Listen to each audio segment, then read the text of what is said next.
Hey, thank you so much. It's great to be here in Glasgow. Yes, all right. Folks, I'm just going to do the real corporate spiel here. Come on, corporate spiel. Okay, there, that's me. You can follow me on LinkedIn. I'm tons of fun. I'm also on Blue Sky. I'm no longer part of the Twitterati, mostly because it's turned into a giant wasteland of bullshit. Right. Okay, so I just wanted to put this in here for some leadership purposes and talk a little bit about if we are going to work with people and understand people, we have to be open to new ideas. That's number one on the list. So I tend to look at using these intellectual razors to try and decipher a little bit about what's going on in the world, a little bit what's going on in an incident, a little bit what's going on about threat actors. If your leadership style is over here, it's sort of army bullshit that really honestly doesn't work for a modern workforce or any collaborative spirit at all. This is one of the major issues that cybersecurity suffers from, is folks like me that are ex-military that thought I could just go into the civilian world and do that, and it didn't work out so well for me. This is what I came up with when I was on my Canadian Army Common Army phase training. As a result of vocalizing that, I did a lot of digging at night in the rain. So I tried to go and motivate without malice in order to really help compassion lead the way. So that's a little bit this. So I put this slide up in all my presentations because I try to think about risk in a macro and a tiny way too. Like from the massive strategic stuff that we're going to talk about with geopolitics and some other things that I threw in there as tasty tidbits for you all. But I also do a really fun presentation on personal and professional risk, which I call How Not to Go to Jail as a CISO. So you might want to catch that one sometime soon. So here we go. Is this working? Is it working? Yes. Okay, so first of all, global climate change. It's a problem. So the other way of looking at this particular slide is terrible places to build a data center. Florida is a great example of a terrible place to build a data center. Unfortunately, even in this picture here, we have a little bit of red in London, which basically means Canary Wharf no longer becomes a wharf, it becomes a sunken island. Which is deeply problematic for the entire financial industry, although it is a little bit karma, if you ask me. And if you followed James Bohr's amazing presentation, maybe it's a comeuppance for venture capital and PE. Now, having said that, there are some other key things that I want to talk about. Okay, so this is a ubiquity graph of temperatures in Manitoba, Canada last month. And this, as you can see, maybe tiny number, is near 30 degrees centigrade in the office. Now that in of itself is a problem, which I'm going to go to on my next slide, but global climate change and these temperatures during winter cause a major problem. Now, how many people here are old school hardware hackers that used to solder stuff, play with Arduinos and other pieces of hardware, or even just put video cards into computers? All right, so you're familiar with how much fun static electricity can be, right? And how destructive it can be. Well, kids at 13% relative humidity because of these warm temperatures, I'm just going to say this is a reason why office carpeting is a terrible idea. Because you can surprise people in a very spectacular and voltage-oriented way, which is also a problem when you're dealing with electronics and things like that. Huge. So one of the first outcomes of this is not only, does it dry out the environment that you're in, it also is pretty miserable to be locked in an office in your good office clothes and it's 35 degrees centigrade in there. Also not fun. Okay. I wish yes. Okay, it's hard out there for a battery. Now, interestingly enough, the effects of global climate change are having a massive effect on our IT infrastructure, starting with UPSs. So this is a temperature graph where it got to 49.5 degrees centigrade inside the batteries of the UPS. Now, I also put up this little reminder that they have a tendency to explode at 60 degrees. So we're only 10.5 degrees away.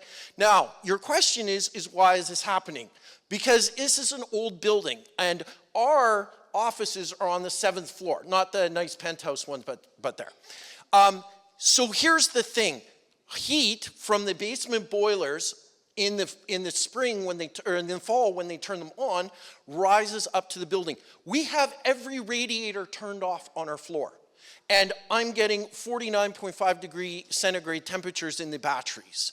All right, so it doesn't take much to think about global climate change, adding an extra 10 degrees. And this was like basically last month. I think the date here was 04/22/05. So April in Winnipeg, which historically would be about minus 20 degrees centigrade, right? With the worst parts of the year at minus 35 degrees centigrade. But within a 24-hour period, we had a temperature swing that went from minus 20 up to plus 5. And this boiler had been going in the basement. So this is why we're getting these massive temperatures. But what I'm telling you is events can happen, research can be developed, and this is what we're trying to do here. I'll step out of the way so you can quickly kind of read that text. We are looking at something called the solid state battery. And that will be revolutionary. And German and Chinese scientists, there was an article that came out talking about how they are going to use something called lithium sulfur batteries. Now, sulfur in itself is a bit of a problem. If you get it hot, it tends to release something called sulfuric gas, which is basically sulfuric acid in gas form. So we need to maybe work on that a little bit. But I'm saying is that the lithium battery era needs to go away because it is incredibly dangerous. I don't know if some of you have seen friends or pictures where their phone has exploded or an iPad has exploded. It's a pretty horrific occurrence. And on one of the WhatsApp channels that I was on, somebody showed some pictures of their phone battery, like a battery for a phone that you would charge your phone, was charging on the night table and decided to go up. And that was quite a mess. It's sort of like having a grenade go off by your head while you're sleeping. Not good, disconcerting at best. Okay. So in order to kind of present this in the kind of frame of mind, is a good idea to talk about black swans and white swans and gray swans.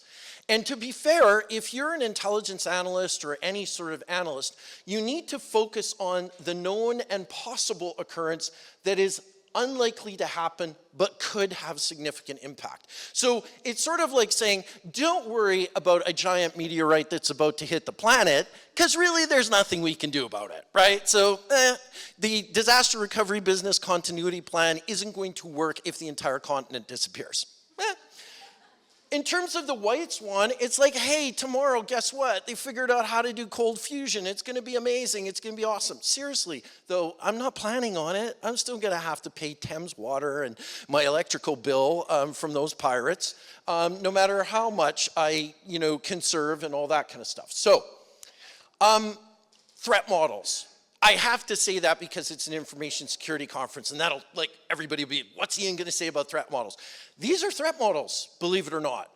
And hopefully we don't get to add a new one from the Trump administration involving Pakistan and India, both heavily armed nuclear organizations, which would make everybody a little bit disconcerted, okay, to say the very least. So hopefully they're going to solve their little fisticuff that they had over the Kashmir, and everything will be well. But this is what is informing our background to the current situation that we find ourselves in. And this, believe it or not, the Russian-Ukraine war and Israeli-Hamas war has resulted in more hacktivism, more cyber attacks, and more sophisticated cyber attacks, including some trends that I'm going to go into in this presentation. I'm not going to go deep dive. Okay, we're not going to talk about new malware and stuff like that because, well, first of all, I'm not qualified to do that. I've got a whole bunch of people that would be way more qualified than that. But what I can tell you, what I'm hoping to tell you about is some insights into maybe why all of that's happening. So this over here is from the WEF on the World Economic Forum on big strategic risks. And we have misinformation and disinformation at the top of the list. Then we have extreme weather events, societal polarization, and cybersecurity in fourth place. The good news is it drops to 8th place in 10 years. So hey, well done, well done. Everybody deserves a pat on their back for that. So I want to also put to rest a few observations that I've seen in merchants of fear and uncertainty and doubt. And I think James in his presentation did a great job of talking about it in the context of cybersecurity. It's also happening in the context of this type of propaganda that's put out by the Americans. And this is essentially, hey, here's the worst case. These reports always have a tendency to arrive just before budgetary requests go in. So if you think that they are maybe crafted in that particular way, they likely are. But it is important to take a look at these kind of areas, especially the purples, that end up with the largest impact, because that's going to play out in another slide that I have. But to be fair, okay, what we're talking about here is economic breakdown. Now, it's difficult to predict when that's going to happen. It's not going to happen tomorrow. Very unlikely it's going to happen tomorrow. But it may happen if we don't take some significant steps. And I will talk about those in a second. So first, let's talk about populations. This is really interesting. I love this stuff. It's super nerdy. But you can already see that global population of 8.1 billion people, okay, we have maybe a wee bit of a problem down here. And what does that mean? We don't have enough babies, okay? What it means is the folks here on this cohort, as they move up, will kind of have opportunities, okay? There's enough people to fill in the problem with these people as they move up, okay? It's a very macro way of looking at it. This is a problem here because we don't have nearly enough people to replace there. Well, this $1.4 billion people is China's graph. And you can see they have a huge problem here. They better get some AI up in that thing, because otherwise it ain't going to be pleasant at all. Then they have this issue right here. So this is your 45 to 50-year-old cohort. Not enough of them to fill in this cohort that's just above them as they age out, okay? That's some pretty spectacular information. What does it mean? It means if you're in these age cohorts, it means your opportunities are more if there's more people in front of you and there's less people of you in that cohort. And I'll show some more stark examples of that here. So, what nation has 69.1 million people-ish? That's right, the UK. We got a baby problem in the UK, big time. But what we have here at the 45 to 50-year-old cohort is we have not enough people to fill these vacancies here. So that's good news if you're in that particular cohort. So that's kind of like a happy thing, because as you advance in your career, you fill in for the cohort in front of you. So it's a good way to look at it. Now, 84 million people, this is Germany. Okay? And Germany has a big problem from age 55 to 60, because guess what? There's a lot of people in these two cohorts and not a lot of people in these two cohorts. So if you have an EU passport and you start to get into the 30s, consider moving to Europe, because you know that there's going to be jobs, aplenty. Most of them are going to be tech jobs if they're in the EU. Perhaps not in Nigeria, okay? Where there is a lot of babies, okay? Not a lot of life expectancy, okay? It's nice to see, you know, where we are here, we're much higher. Here, not so much, okay? Now, that could be war, poverty, and poor health, and all sorts of other poor life choices, but these folks have it kind of rough there. The point that I'm trying to make is anti-immigrant policies where you are discriminating against folks from Africa are actually what the only solution is to aging out of your population. So I get it. But what we're not interested in is really these folks here coming over and arriving on the shore. What we're interested in is these demographics here and bringing them in. Why? Because one day they'll have children. Those children are likely to benefit from the educational system that we have here, and they will move up, and then they'll pay a ferocious amount of student debt and taxes, and they will be contributing members of our society and completely controlled by their economic debt. So that's what we want, right? Okay, maybe not. But we do have a problem, especially in the UK, that's emerging.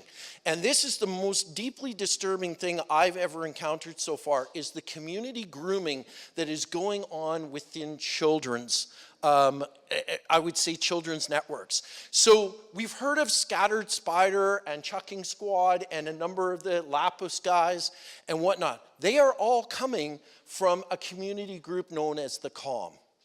And this is incredibly dangerous because they're targeting youth at ages 14. And there was some great BBC coverage and some great Sky News coverage on the kind of damage that is going on. So if you have children or thinking about children, or maybe you have children that you haven't even met, just saying, make sure that you're aware of the type of groups that they're hanging out with, especially online. And be aware that this bad Canadian, Connor Mucheka, was the guy that went on to breach Snowflake. And using data available from the U-Haul poorly secured porthole that allowed this group, the COM, to look at violent crime targeting PII information that was just left out in the breeze. So this is something that is an emerging trend and one of the areas of cyber criminal recruiting. Now, let's talk a little bit about the actual geopolitics right now of America's fight with China. So, as you guys probably know, there was tariffs, and tariffs on again, and tariffs off again, and then counter tariffs, and then some more tariffs, and then, oh, but this type of tariff isn't going to apply. It's a mess. But here's the thing. China can take the economic pain. Why? Because they're kind of a dictator, all right? And there aren't any elections in China.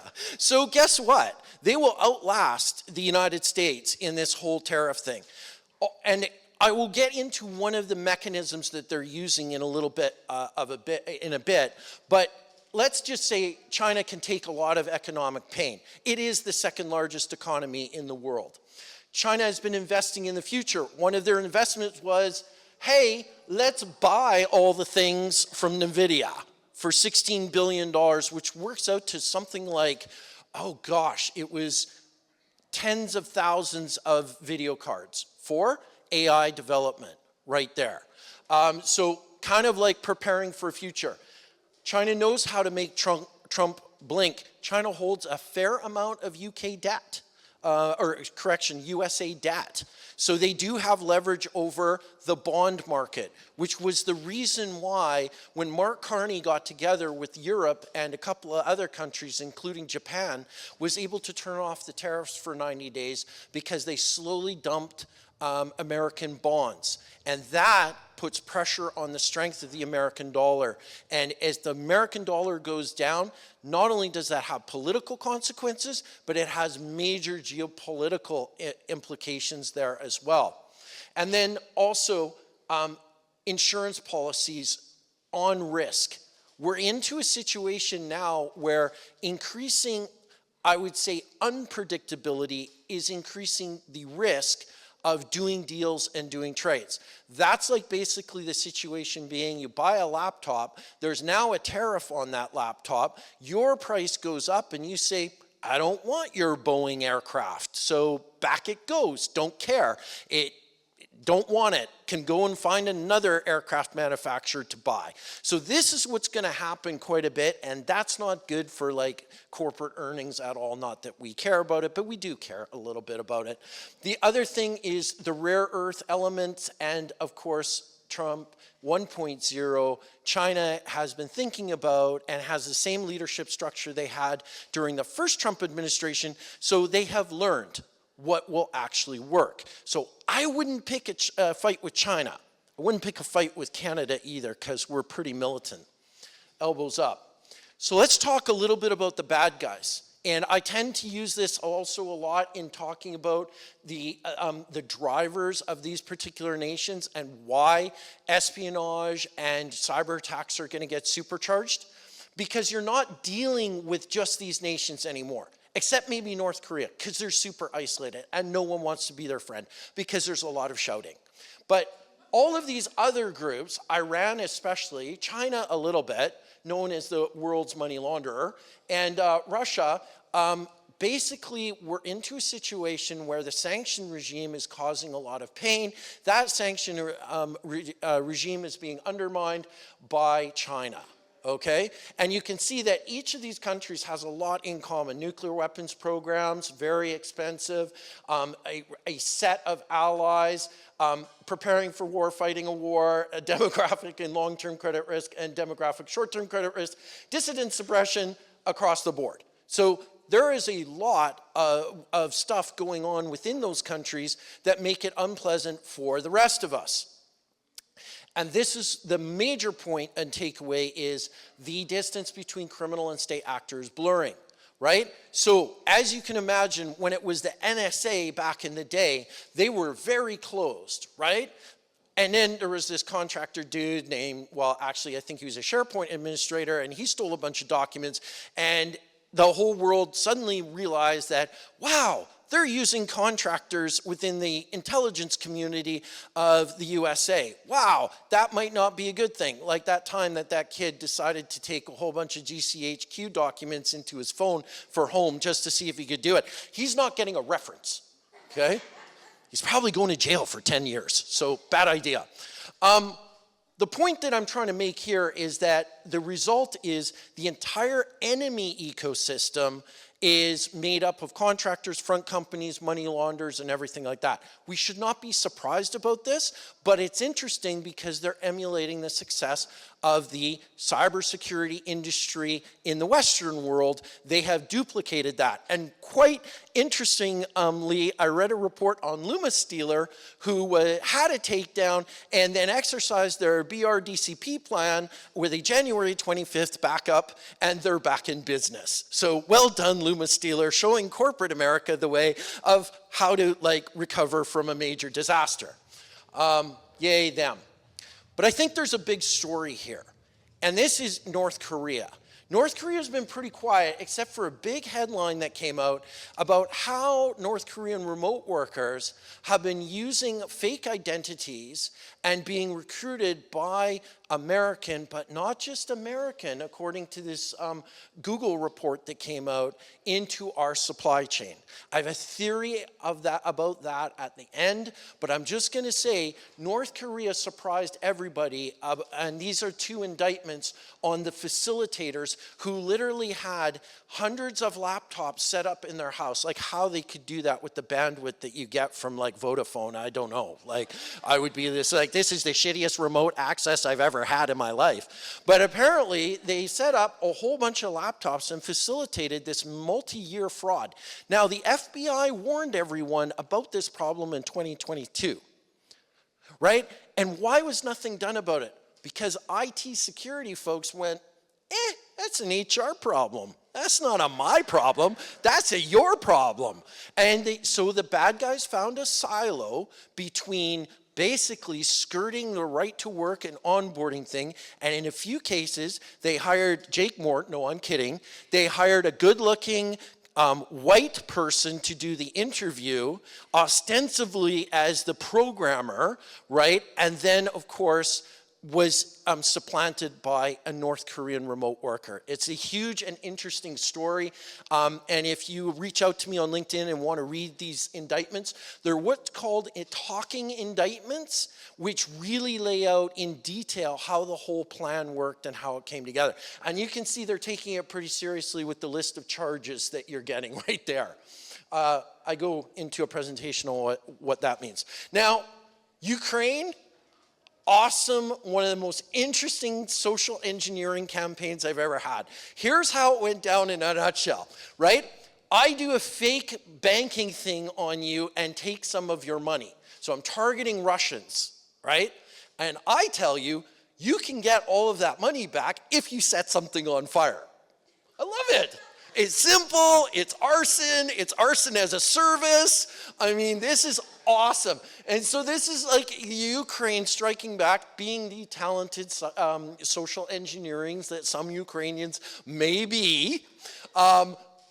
Fantastic. Setting stuff on fire. Well done, Ukraine. But man, they entered the game big time of taking what was normally a cyber criminal activity to try and, basically commit fraud and turning it into offensive operations in the depths of Russia. So they get a good kudo.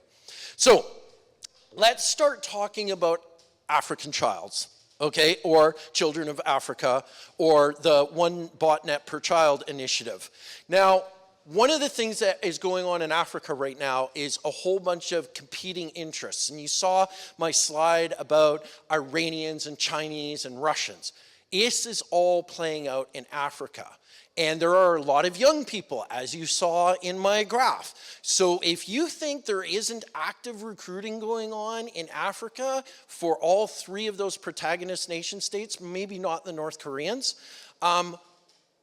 you're sadly mistaken, because this is the new battleground. Now, the first thing you have to understand is some of them didn't even have sort of laws, okay, about computers, all right, and data and all of those things. So over the last 15 years, as we did our hand-me-downs to Africa, they have been quickly building infrastructure, wireless and wired internet.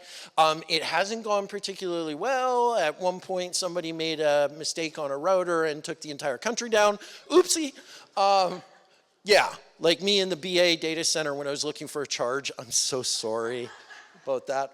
But my point being here is that this is a massive increase and breeding ground for cyber professionals, because many countries are developing an education system and focusing on, of course, IT skills.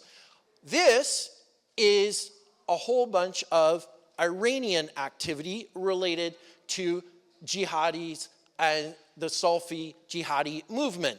This is not good. And I will show you why this is not good in one of my last slides in this, but keep this in mind, that Africa right now is in play for Iran, okay? And that's an important point.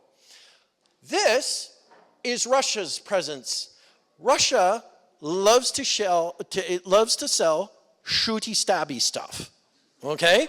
And they have been doing a pretty good job of that. They've also been building nuclear relationships, which should make a little bit people nervous a little bit, but most of this nuclear relationship is, I keep the regime in power while I extract all your uranium and any other things that I can lay my hands on. Okay, so this is more of the Russian way. It's pretty overt, but as you can see, they're making significant investments in that. A few airports on Madagascar where all of Wagner's money is hidden, and then also some port accesses. Now, I put this up here because that's the indictment and criminal complaint for Anonymous Sudan. Yeah, so we've got Ahmed and Allah, and those two dudes are going to go to jail for a really long time. Now, what the press, and even Brian Krebs himself, doesn't know is where they were arrested. They're not saying. My guess, Sudan, them being Sudanese nationals, or because getting at people in Sudan right now is really difficult because there's like two major wars going on there. They might have been in an unknown third country, and that third country probably doesn't want to be identified as the safe haven for these guys who did 35,000 DDoS attacks and were the ones that took down that Office 365 for almost a day, which probably was not a great day for anybody working in IT that day on a help desk, because that would be shitty. No, I don't know when it's coming back up. Now, Asia. Asia has shown us the way for mass industrialization of cybercrime plus human trafficking. Okay, so here's how this scam works. I basically bonk you on the head, you wake up in one of these camps, and I say, you basically have to scam a whole bunch of people into fraudulent investment scams, or I'm going to beat and starve you. You go, beating and starving is probably not cool. I'm going to now use my talented skills, learn English really quickly, which they will teach you, by the way, and I'm going to start scamming folks. These are pig butchering compounds that Asia has industrialized. Now, if you think it's cyber criminals and like 10 guys, this is hundreds of people making thousands of phone calls a day. This is a mass industrial scale. And of course, when you make big money in cybercrime, you have to do one of two things. One, give it to me, or two, more importantly, find money launderers, run illegal casinos, find way of like cleaning that money. So this is a massive industrial operation. I am fairly certain that you will see this adopted in Africa, and basically it will become a global problem. Right. Well, I'm all kinds of fun today, aren't I? All right. A little bit more on this, and this is partially good news. Now, China's intention, and I will talk about Chinese global intentions, but let's talk about Africa first, shall we? This shows the investments that China has made in power. Why power? Well, you can't do cyber attacks without power. Kidding. But you can't really do anything without power, and China knows this. And China can leverage this in two different ways. One, turning the lights off in a country is a very political act and makes the head of that country life difficult, to say the very least. So China knows that one of the levers that it can turn on or off is this power generation capability. Okay, that's the first part of it. The second part of it is it's hard to have an educational system and churn out mass amounts of cyber warriors that if you don't have power to do it. So things like concentrated solar power and other things like that are very much in the Chinese interest to control these various African countries, all right? I'm not sure why there's two blank spaces here. They might just be so hostile to anyone that they're not interested in any of the Chinese largesse. But good news, because we decide to make bubble packs with our action figures, we're using more electricity than ever, okay? Now, this is in itself an interesting situation where the amount of electricity we're using went way up, but the good news is that increase is being met by renewable resources. So we are making a transition, even though we are using, because of AI, a lot more electricity. The electricity that we're generating is coming from renewable sources. So that's a good news story, even though we're using a lot more. And apparently, hello and thank you to your AI is costing us millions. I don't necessarily buy that. I just want to be polite to it, because I want to be the guy on the list that was polite to the AI when they decide to turn on us. Just saying. Investment for the future. So this is China's master plan. The crazy thing about this plan is this was conceived of and started to be executed 10 years ago. Okay, this is the Belt and Road Initiative. And you can see that it is both to the south and across, and unfortunately the UK doesn't play a part in it. It stops at Rotterdam. But the idea here is to create this massive trade corridor. And basically, this might be a little bit problematic right now, but China and Tehran are cozy because China needs oil, and Tehran has lots of it and is under international sanction, and China don't give a shit. So they'll buy it, and they probably will demand a discount for buying it. But more importantly, the Chinese sphere of influence down into these regions and stuff like that, and with Nairobi as being a key player, quite interesting. And I've got a few more slides to talk about that. So how do we resist China? Well, we do this crazy thing here so remember when Putin was president the first time of Russia? And then he took a little bit of time out, and they had to put a new president in that was the former prime minister, right? That guy came up with this. A Russian came up with this. And his idea was to link Alaska across, I can't remember that strait. Who's good at geography? But the what? Excellent. Okay, what he said. But the idea here was to link from New York to London. Now, that's a hell of a car trip. And actually, not that problematic, because other than America, what are the amount of terrorist groups operating in this area? The answer is none, okay? That's very feasible if perhaps Russia and the West one day, post-Putin, post-Trump, might be able to agree on something. But this holds a lot of hope for that side of the globe as a hedge. I threw this in here because it's great and it's hilarious. And if you haven't seen it, it's all over. But it does call out a really interesting thing, right? And that is, whoops. Oh, wow. Presentation over. Yeah. It calls out a really interesting fact. And the matter is that over time, the amount of work that we have to do, 283,784 CVEs, that's a lot of patching, okay? I think we'll be patching into the future and into the far, far future. And here's the thing, I don't think AI can really do this. Why? Because the mid-market is such a dumpster fire of really flaky stuff that as soon as you put in the latest patches from Microsoft, there's a good chance it never comes back to life and blue screens on you, and then you're humped. And then you're setting your LinkedIn flag to looking for your next opportunity. But my point being is to call out this is not a bad thing. It's going to keep people employed, okay, number one.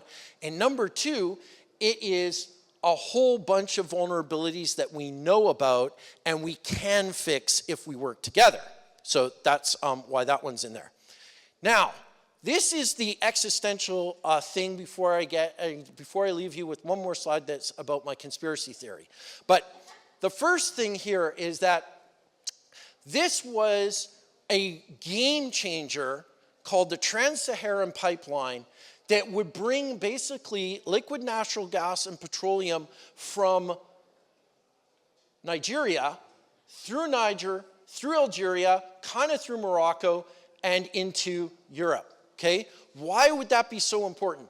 Well, over here is a little strait we like to call the Red Sea. And it's deeply problematic because stuff going through there keeps getting set on fire by a little group we call the Houthis.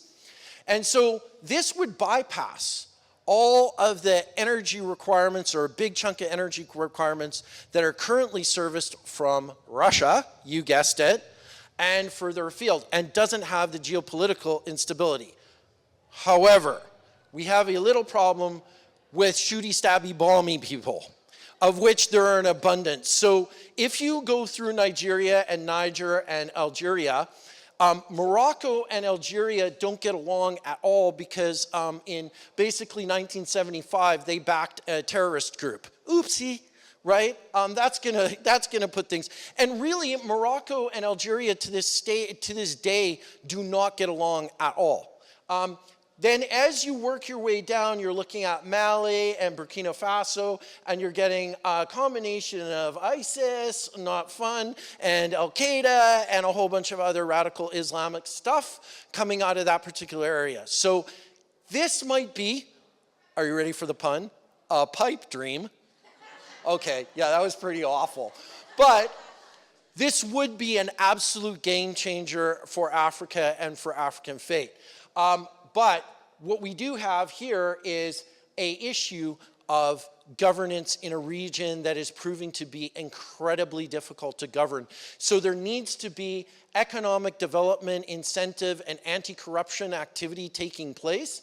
However, if it becomes in the economic interest of a great power such as China, possibly Russia, but more likely China, who gets a piece of the action as stuff is basically pumped out of the sea here and then ends up in Europe, this would make China a complete petrol nation controlling the means of access.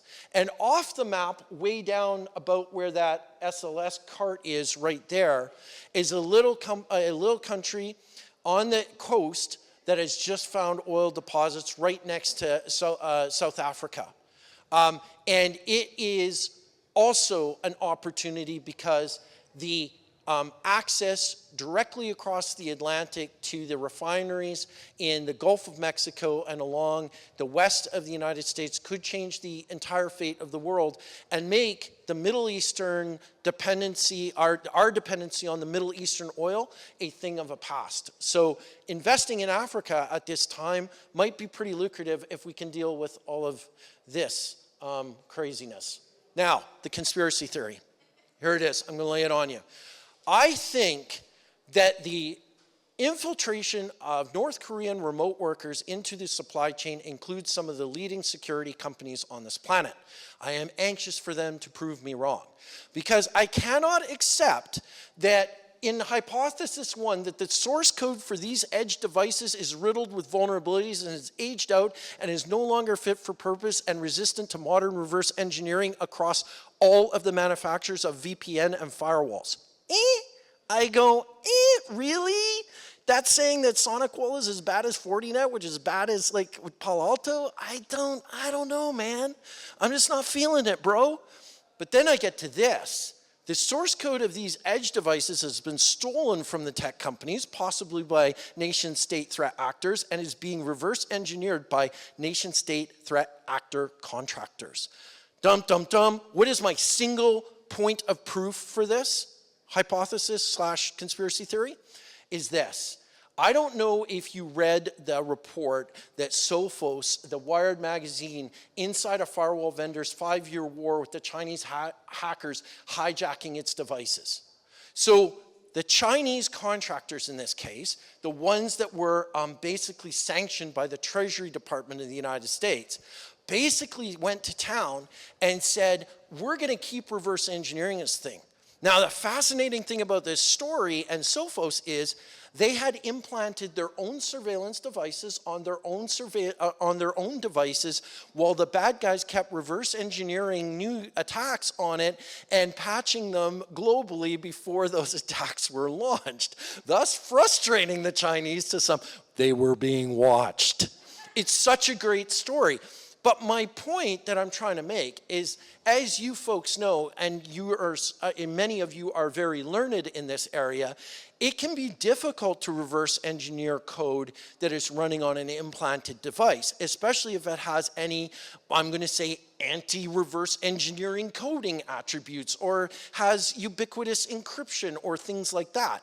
So my question really is, I think that the whole insider threat of North Korean IT workers is directly stealing the intellectual property from these companies, because generally they are hired as software developers. That is being sold to the Chinese threat actors, who then reverse a series of 0 days and then release it and are using it for espionage purposes.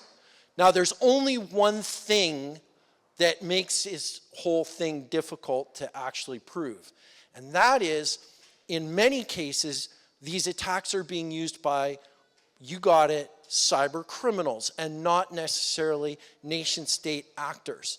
I think there's a document somewhere that talks about back in 2022, this was the damage that the North Koreans had actually done to the supply chain, okay, coming on the wings of the big SolarWinds supply chain data breach, where they got a whole bunch of Microsoft things, and then we had to patch Exchange servers over and over and over again. And if we were shitty at our job, the FBI patched them for us anyways if we were in the United States, but no other nation seemed to care. That long security rant. Anyways, what I'm going to leave you with this is, think about this and make sure that you as a security person are involved in that HR process, because that's where I think we're super vulnerable. I'm Fat Hobbit. I will be at the bar later. Thank you very much. You guys are amazing. And thank you, Hack Glasgow.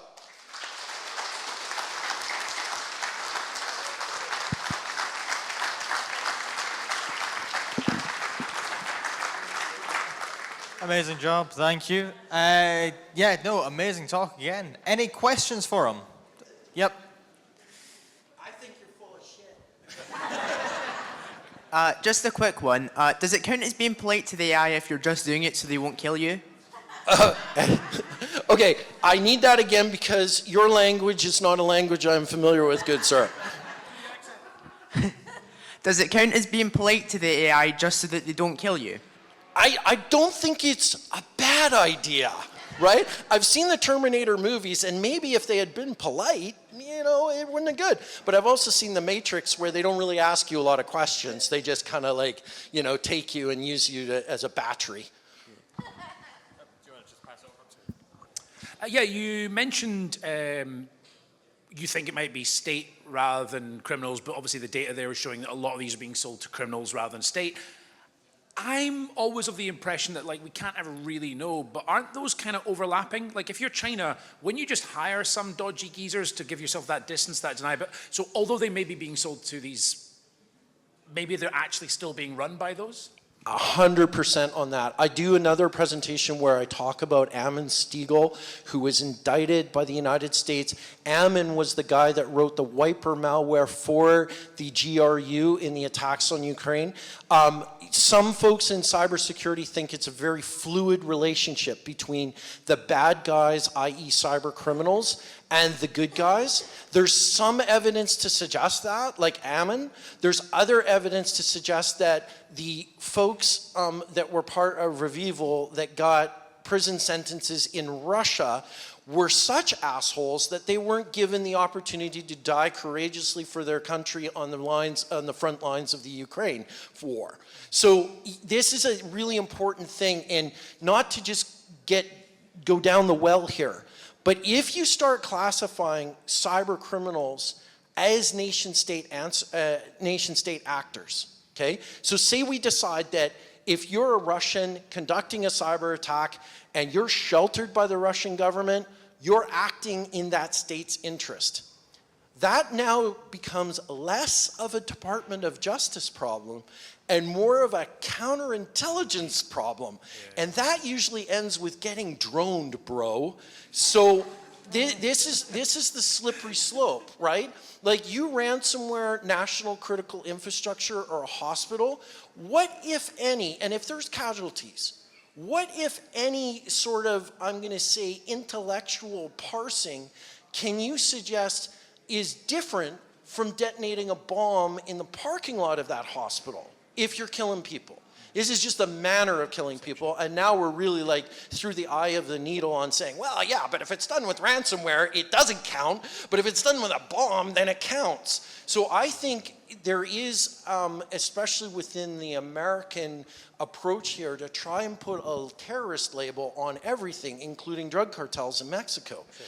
And that unleashes the military might, not the Department of Justice and the legal might of the United States on these bad guys. So I think it's still important to draw that line between cyber criminal activity and nation-state threat actor, because if we let it blur, then we're going to end up killing potentially non-involved collateral damage, as we did in the war on terror. Yeah, no, I totally agree. I think if you blur those lines, it's absolutely dangerous. I think that's kind of how they get away with doing it. That's the whole trick. Also, I just wanted to quickly mention Central African Republic, I don't know, but the other nation, Burkina Faso, that was whited out on your map, they have decolonized their country over the last couple of years. It is a fascinating story. Their resources are now theirs. They've kicked France out, et cetera, et cetera. It's really worth digging in if you're geopolitically interested at all. Cool, let's go and have some beers and talk about it. That'd be amazing. Are we getting to that point? Beers? A couple more questions, then beers. Okay. Thank you for such a great talk. I'm actually going to go on the last comment that the gentleman made about sources where you get information. And I wanted to ask your opinion about what sources do you recommend, because I'm finding it harder and harder to find anything. For instance, Washington Post now is just a mouthpiece for a tech bro. So what do you recommend? Okay, so I use sort of like my own theory. If it comes from a vendor, it's going to be trying to either subtly or unsubtly sell their product to solve the problem that they're going to invent with statistics. Okay, so that's first one. If it comes from a vendor, I'm sorry. If it comes from a vendor and it's a really good story, like ReliaQuest's Scattered Spider and Ransom Hub, and they give you all of the details because they've done the research, I love that. But broad strokes, it's going to be $80 trillion in cybercrime by 2050. I don't buy that. okay? The next tier of publications I like to go to are the think tanks, right? So ISI in the United States, there's a RUSI group here in the UK, Jane's, some geopolitical stuff that they put out. That I take with the lens of it's going to be designed to cater to their audience, right? So it's going to be designed to be catered to policymakers as opposed to actual practitioners. I think the highest tier stuff that you can get a hold of, though, is stuff like the Verizon Data Breach Report and IC3 data and some great stuff that comes out of the UK government occasionally with the label of, you know, NCA, GCHQ and stuff like that on it. And there was a report to Parliament on cybercrime and fraud that I tend to utilize as a primary source. I also get involved with a lot of folks that are doing doctorates or master's degree and want to sit down and talk, and I always ask for not a copy of the work that they've done, but the references that they're using, because a lot of the time in that document at the back is the most interesting. Oh, I'd never heard of that person. I'd never heard of that publication. Like, I'm going to try and track it down because it's used as a reference, and then you're like, oh, that's really interesting, or it's something I hadn't seen before. So that's kind of how I go through the research. And then I crunch some of my own numbers, like my thing on the CVEs for like firewalls and VPN endpoint appliances. I downloaded the raw data from CISA and Kev, threw it into an Excel spreadsheet, and started deleting anything that wasn't an endpoint in 2024. And I went, man, statistically that seems to be really, really high. Like, how is it that so many brands are getting CVEs like one after the other that result in catastrophic compromise? There was nothing less than 7 on that list. And so that's where my hackles went, and you know, I guess I had a moment where my tinfoil hat wasn't on my head. Thank you. You're welcome. Any other question? Up back. Hiya. So, assuming your conspiracy theory is true, right, and the IP is being kind of analysed and the source code is being read by these malicious users, would it not be easier, in my mind, for identities to just kind of become compromised rather than someone to go through the whole kind of chain of getting employed and like the North Korean IT workers? What do you think is motivating people to go to those lengths and kind of get embedded in the company rather than just using those service accounts that we're so great at protecting? I think the major motivation, especially for the North Korean remote worker story, was about making money in a legitimate way because of the silo between security and human resources, especially in the United States, where they don't have like a right to work process, a government process where you have to query a database here in the UK. But with stolen identities, that was sort of, there was a time clock on it, but the money they were making was being sent back to North Korea in a lot of cases. And that was like powering the regime. The other thing that the regime did early on, about 30 years ago, was start making major investments in, you guessed it, computer programming and software development. Now, I think at the end of this, whoever was the genius that said, let's try and get these people jobs in other countries, because we don't have a lot of software development projects here in North Korea, I thought that was a genius way of sliding under the radar in a lot of ways. And it was only until tax document filings came in, this was how the whole thing fell apart. Folks that had their identities stolen and used by these North Koreans got tax documents saying they owed a whole bunch of money because they'd been working for this company. And they're like, I wasn't working for this company, I had no idea. So in some cases they were caught within a year. In other cases, you can stretch that out by basically marrying and changing your name, right? And doing all sorts of things like that. So I think it was an interesting way of getting into that supply chain, but I think that, you know, just like we have a lot of talented reverse engineers in the audience here that can pick apart a piece of malware, If I gave that same skill set an operating system and I said, I will give you a beer for every shitty buffer overflow that you can find or cross-site scripting error that you could find in somebody else's code, I think you're into an incentive base where you're going to pick it apart, you're going to weaponize that shit, and if you're a good security researcher, you go to a bug bounty program. If you're working for a nation state, you turn around and weaponize it. Makes sense. Thank you. Thank you. Any other questions from anybody else? Yep, here. One more, and then we start drinking. Pulling away from the government, what about the people? Like, do you think we're in an era of a revolution or an uprising in any places?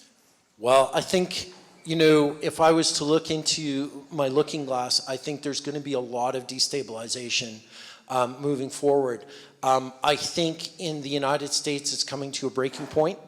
I think certainly if an invasion of Greenland, Canada, or even Panama is executed, I think you'll find that the United States, a lot of the people there won't stand for it. I mean, we're already seeing protesting in the streets, right? And it's just a matter of time before, you know, the amazing security apparatus of the United States, it just takes one or two people to say, you know what, we've had enough. So I think we're on the brink of something pretty serious happening. I hope it doesn't, you know, cause a lot of like an American Civil War. But just to give you some historical context, America is a young country. And if you look at the arc of the past, you know, thousands of years of UK history, it hasn't always been great. We've had our own set of revolutions and, shall we say, disagreements about who gets the throne next. And that usually was, you know, remarkably spectacular. We also had a little bit of fisticuff with Scotland. They weren't really excited about the whole Jacobite thing. Well, they were very excited about the Jacobite thing, but the English certainly weren't. I saw the movie. I'll put on the blue paint. I'm just here recruiting for Scottish patriots that want to fight in the defense of Canada. So we'll march the Black Watch out of Edinburgh, and you guys can come over to Canada. You'll like it. It's almost as miserable as the country that you're in. So. Marginally warmer, if anything. Any other questions? Elsie's going to start charging them on a beer per question, right? I'll add one point to that. I heard this really funny joke. It was like, how does a Scottish person increase their life expectancy? They join the army. Oh, brilliant. If there's no other questions, I'll hand it over to our organizers. One last massive round of... Thanks, guys. My pleasure.